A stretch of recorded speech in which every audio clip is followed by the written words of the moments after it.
What's going on, everybody, and welcome to my review of Clash at the Castle 2024 here in Scotland, Glasgow. I don't know why I say here in Glasgow, I'm not there, but Clash at the Castle from Glasgow, Scotland, with Drew McIntyre as the poster child, which means surely he's going to walk out of here with the win, right? Totally. He's going to fight Gunther at SummerSlam and totally not CM Punk. Yeah, I didn't think so either. Listen, this pay-per-view, or PLE, however you want to call it, is definitely going to be controversial to a lot of people. We'll obviously get into it a little bit more as we talk about the matches on here.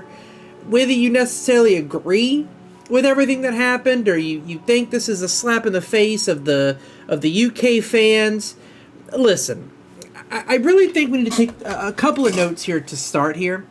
You guys get way too sensitive online. You really do. Here's the thing. WWE is a soap opera. We're watching drama. We're watching a wrestling soap opera. That's what it is. You have to have drama. Like, everyone like, oh, this is just dragging things out. You need drama. Oh, this is CM Punk already got his lick back. This is going too far. That's the fucking point. They have made CM Punk the villain, alright? And I know I'm kind of spoiling a little bit of the match here we're going to talk about. We'll always talk about it more then. But it's a lot of this stuff that I've been seeing online over the last 24 hours. Absolutely ridiculous. I think you guys are taking this way too seriously.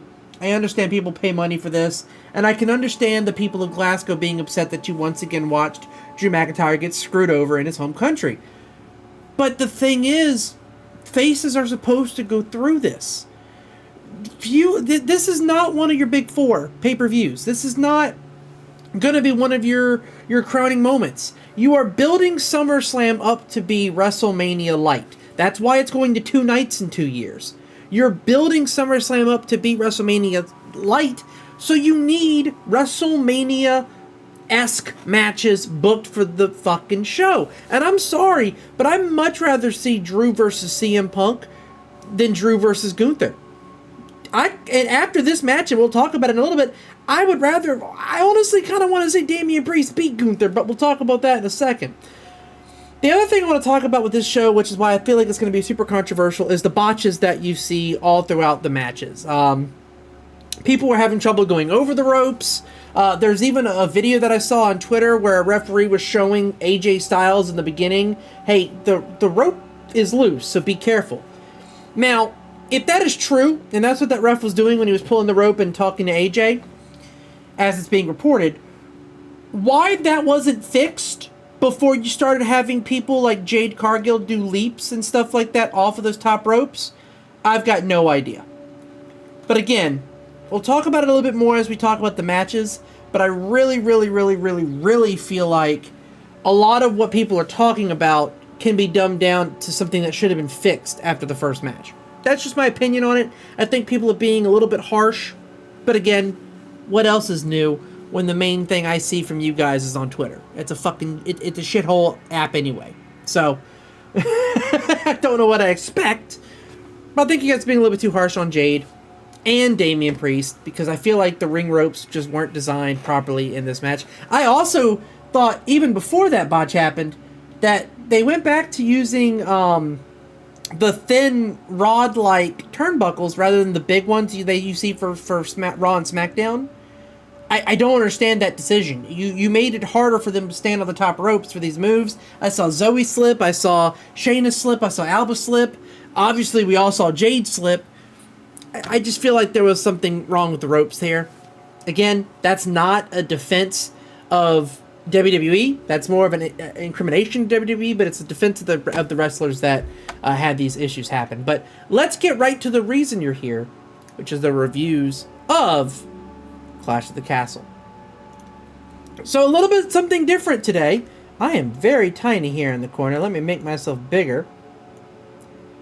Something that is going to be a little bit new for today is I actually have my buddy Kane, who does all my thumbnails. So if you've enjoyed the thumbnails for all the WrestleMania reviews and all the other reviews that you've seen so far, Kane Kane Plays Games _ is the one that actually does them. He actually gave me reviews today, so that's cool. Of course, as always, we have Rob over there on the side. Those are his ratings.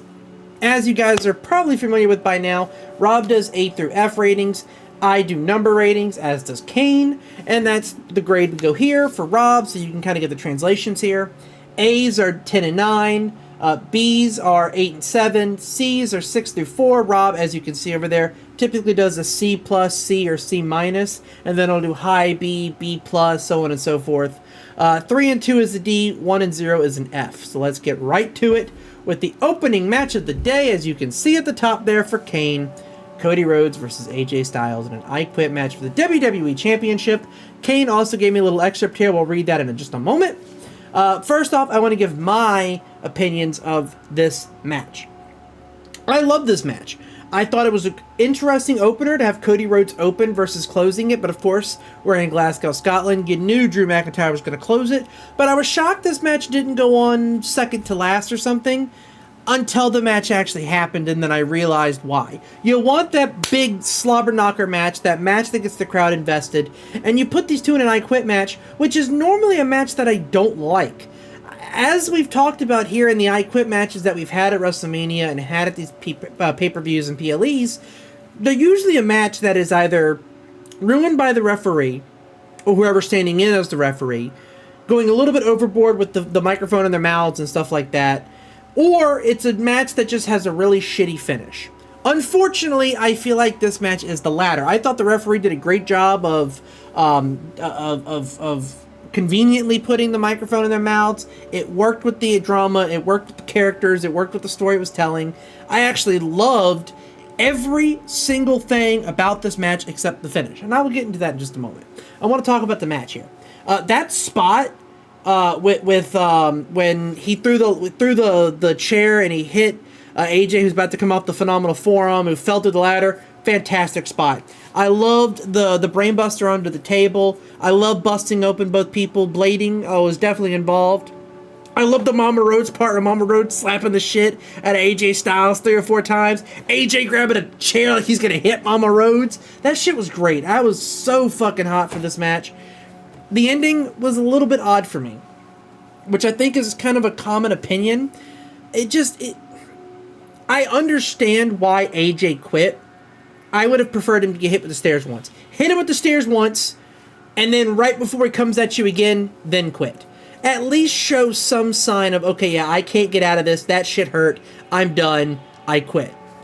That would have been a better finish, in my opinion, especially given the fact that Cody Rhodes hit him anyway at the end, which I thought was a little interesting because with wrestling nowadays, the term face and heel is becoming very muddy. You see that really big with Drew McIntyre.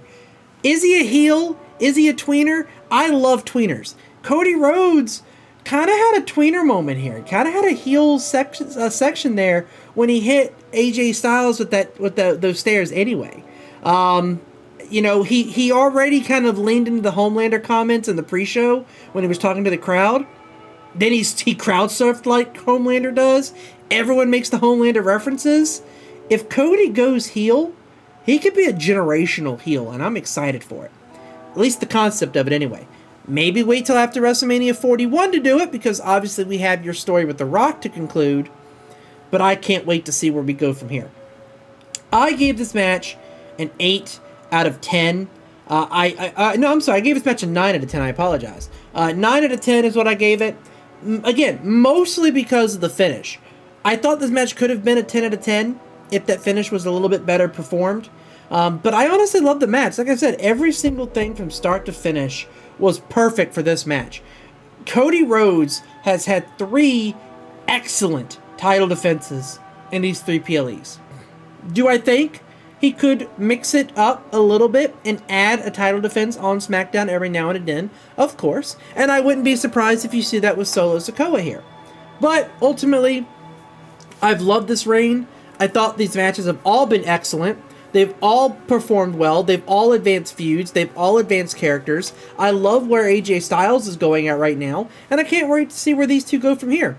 Obviously, it looks like we're going to have a Solo Sikoa match at Money in the Bank. And obviously, it looks like we have some teases for Randy Orton to turn heel and fight Cody Rhodes at SummerSlam.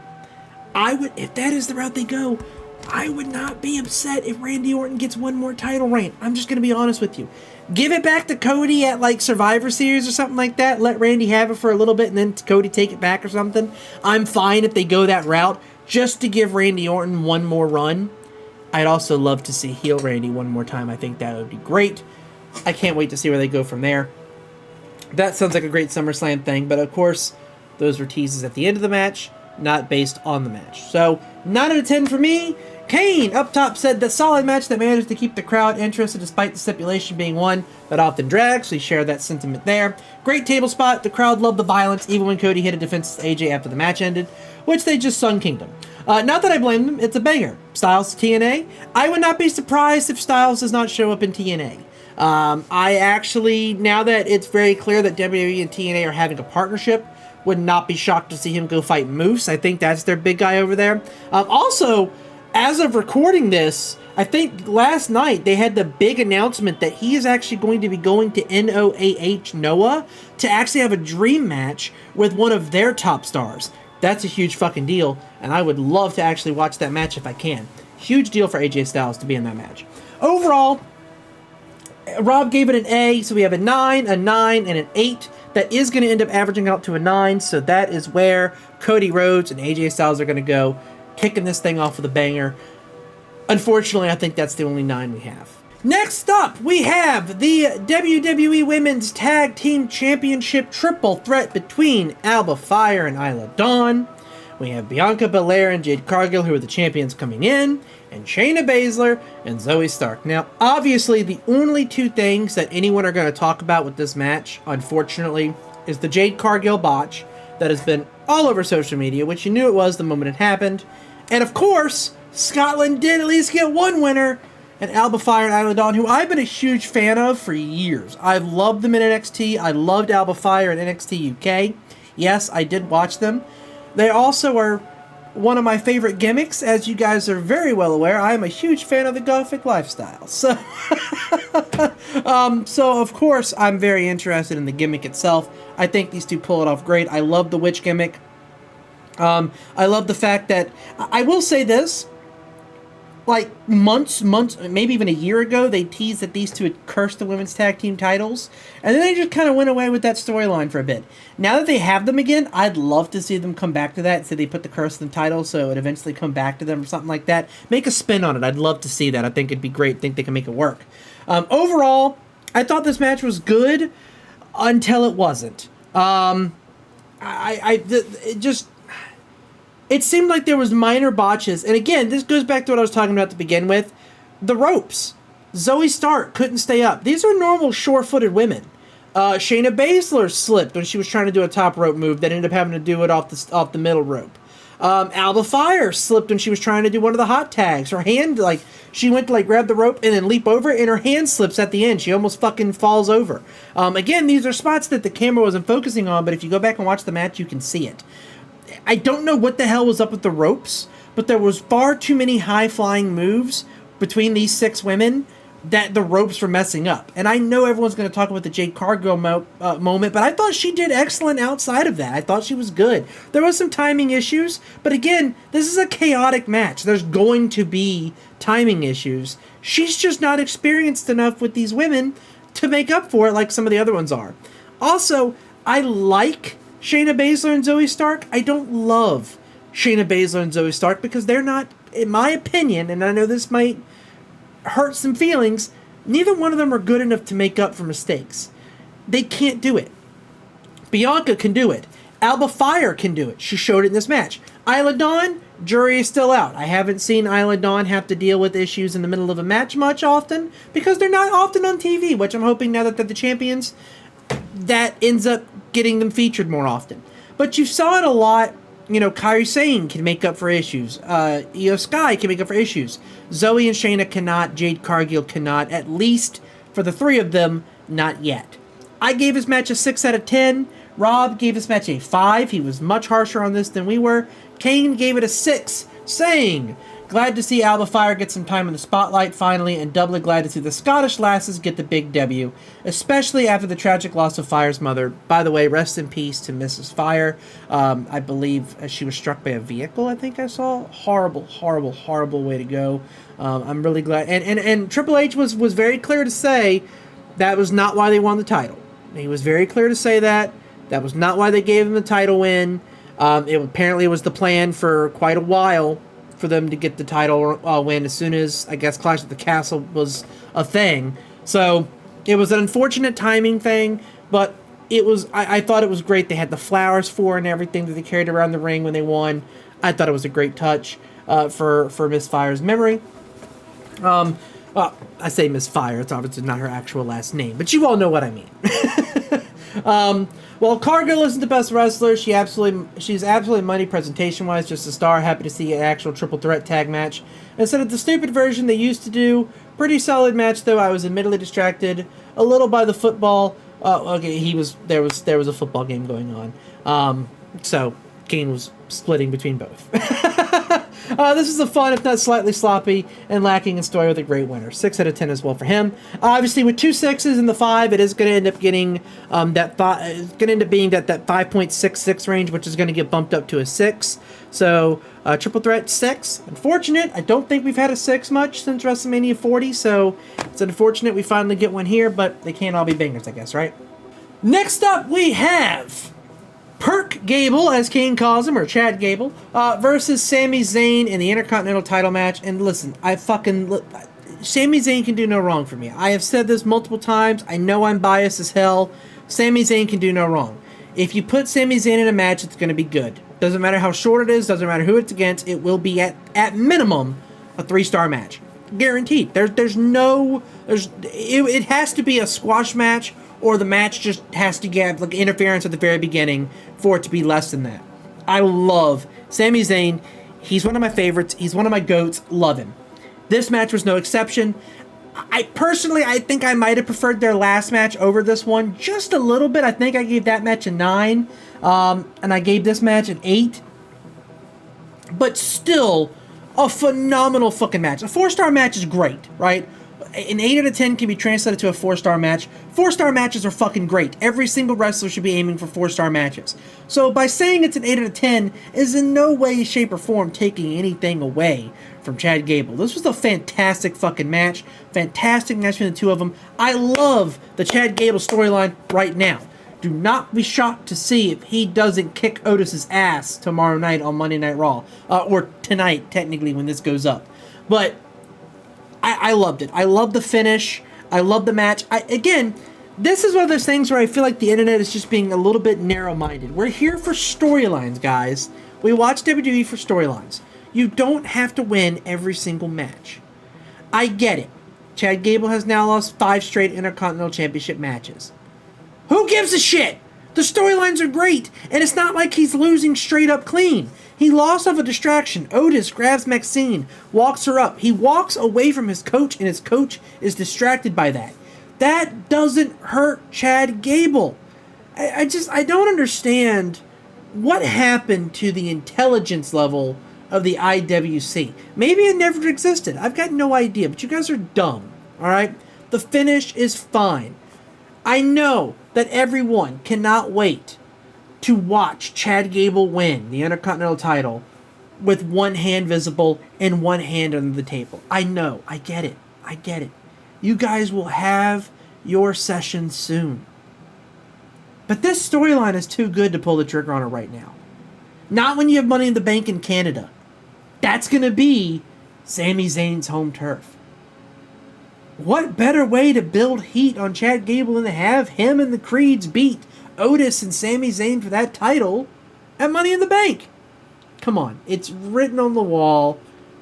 Deal with it. Enjoy the story. Enjoy where this goes. I don't understand why you guys have to have instant gratification all the time. I thought the finish was great. I just thought the match itself was a little bit lacking because the story was the focus. 2/3 of this match, technical masterpiece. The last third of the match, storytelling, cinematic masterpiece. Overall, I gave it an 8 out of 10. Rob also gave it a high B, an 8 out of 10. Kane said, I mean, what did you expect? It's Chad Gable versus Sami Zayn. It's going to cook at the bare minimum. Combine that with one of the better stories in wrestling right now, regardless of promotion. Yeah, this was destined to bang, and bang it did. Crowd chanting Gable is a wanker to the tune of Come and Do the Congo is the perfection of UK crowd chanting. By the way, Kane is from the UK, in case you haven't been able to notice. The near fall from the haluva kick into the suplex was amazing, as was the outside ankle lock and the chop block. The story is great. I can watch these two wrestle every week. Can't wait to see where this goes. 9 out of 10. Obviously, with me and Rob giving it an 8 out of 10, that's where it's going to end up going. Just because 898 is an 8.33, so we're going to obviously average it down to that 8. But, I mean, listen. There's no issues with an 8 out of 10. Fantastic match.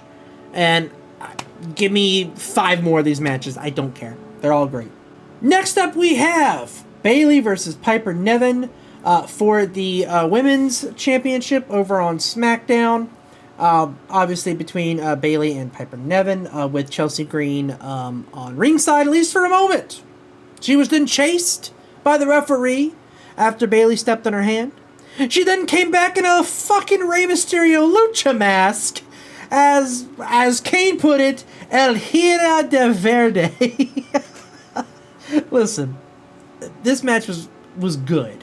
Absolutely a great performance by Piper Niven.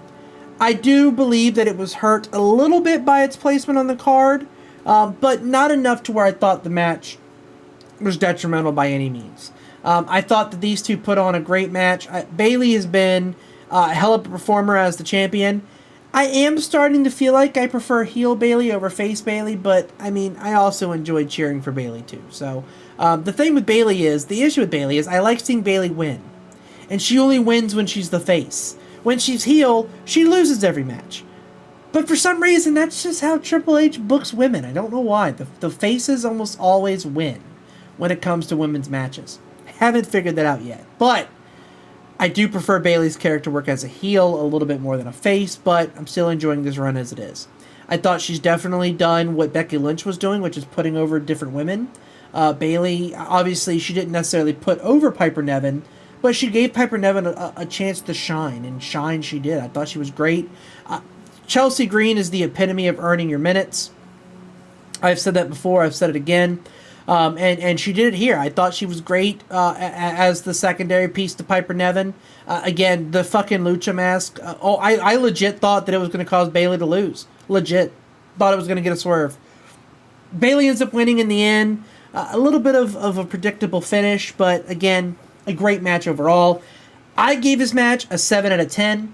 Rob gave this match a C+, which is going to be a 6 out of 10. And Kane up here also gave it a 6 out of 10, saying, this is a bit of a heatless match, which is a shame because I like both women a lot. Crowd were a bit dead after the last match, and while they were still giving the match the time of day, they weren't 100% into it. I did notice that as well. The crowd did not chant loudly for Bayley, which is very unusual for a UK crowd. Usually they are all over Bayley. They weren't this time. Bit of an odd one, but again, like you said, you've got Drew McIntyre coming up next. They're saving their energy. You could tell they weren't really into it because they weren't singing for Bayley, which is just a thing that happens in the UK, as I just stated. We just love Bayley. Love seeing the surprise debut of famed luchador La Hia de Verde. Could have been better, but I don't blame either woman for that. Bad card placement and a tired crowd killed it a bit. Use Piper Niven more, though. She's great. I legit think you could have swapped these two places on the card with the I Quit match, and neither match would have suffered for it. I think this match would have benefited more from it. You give the crowd Cody Rhodes followed by Drew, they're not going to get fucking tired. It's Drew McIntyre. Would have been a bit safer placement on the card there, but hey, still a great match. Obviously, I'm getting outruled here. 2 6s to my 7 is going to end up making it have that 6, so that is where it's going to go. I thought it was better than that, but again, that's why we have more than one person reviewing these. 6 out of 10. And finally, we have the main event, Drew McIntyre versus Damian Priest. And what was one of the odder matches on the card, in my opinion. Personally, I loved the match. It was definitely a heated story.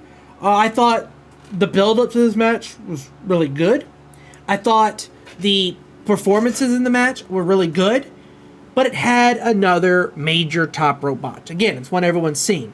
Damian Priest goes to jump over the rope. His foot gets caught in the top rope, and because that top rope is so fucking loose, it tangles up, and he slams the side of the ring apron, damn near breaking his ankle. I do not know if he hurt himself. I do not know if adrenaline was just keeping him going, and he didn't play on the pain, or if that man was selling his ass off. But either that man was selling his ass off, or he put on a hell of a banger on one fucking leg, because he still did insane moves. A razor's edge, fucking scissor kick. He was doing, I don't know what the move is called, but when the guy's on the ropes and you jump up and kick him in the face. He was doing some crazy things on one leg, using the leg too, but of course showing signs that he was selling the injury. I don't know if he was really hurt. I don't know if he was selling, but regardless, it was phenomenal. I have so much respect for Damian Priest, both as a performer, both as a worker, and especially respect for Drew McIntyre for making sure he stayed safe even if he was really hurt. I thought they played off that spot really well when he's dangling upside down, and holy shit, CM Punk. I understand the controversy of Drew McIntyre being fucked over in Scotland or the UK once again. I get it. I know it's going to piss you guys off. But I love CM Punk. I have loved him this entire feud. Drew McIntyre is going to kick that man's teeth in at SummerSlam, and I'm here for it. All right? We all know he is. They're going to have 3 fucking matches. They're going to have 3. I know it's going to be a triple threat. Well, not a triple threat, but it is going to be a series of 3 matches. Here's how I think this goes.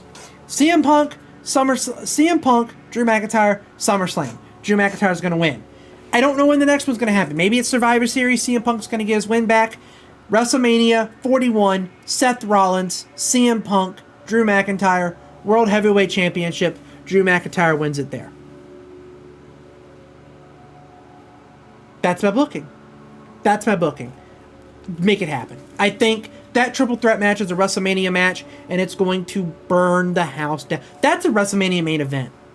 I would love to, if Seth Rollins comes back in the Royal Rumble, wins the Rumble, and main events WrestleMania against Drew McIntyre and CM Punk,